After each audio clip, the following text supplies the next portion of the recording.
এবার আমি এসেছি সেন্ট্রাল আমেরিকার পানামায়। আমায় পৃথিবীর সবচেয়ে বিপজ্জনক জঙ্গল আর ম্যানগ্রোভের জলাভূমিতে নামিয়ে দেওয়া হবে। চারিদিকে ভয়ঙ্কর সব প্রাণী আর গাছ। আপনাদের দেখাবো কিভাবে এখান থেকে বেঁচে বেরোবেন। বাপরে! মোকাবিলা করব সবচেয়ে বড় ভয়ের। ও বাদুড়! এগুলো কিন্তু কামড়ায়। আগ বাড়িয়ে কথা বলার ফল ভোগ করব। আমি এটাকে খাবো। আর নিজেকে সহ্যের শেষ সীমায় ঠেলে দেব। ওয়াহ! হাতটা যেন ছিঁড়ে যাচ্ছে আমার। আর টিকে থাকতে যা যা দরকার সে সব কিছুই করব। জায়গাটা একদম ভালো লাগছে না, এখান থেকে এক্ষুনি বেরোতে চাই।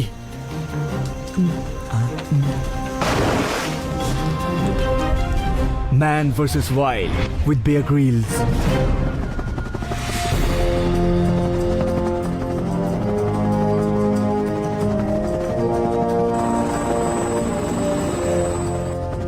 আমি রয়েছি সেন্ট্রাল আমেরিকার প্যানামায়।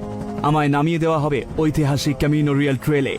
এই প্রায় ৮০ কিলোমিটার রাস্তা প্যানামার বিপজ্জনক জঙ্গলের মধ্যে দিয়ে এঁকে বেঁকে চলে গেছে। প্যাসিফিক থেকে ক্যারিবিয়ানে রত্ন আর সোনা নিয়ে যাওয়ার জন্যে স্প্যানিশ দখলদারেরা এই ঐতিহাসিক পায়ে চলা পথ বানায়।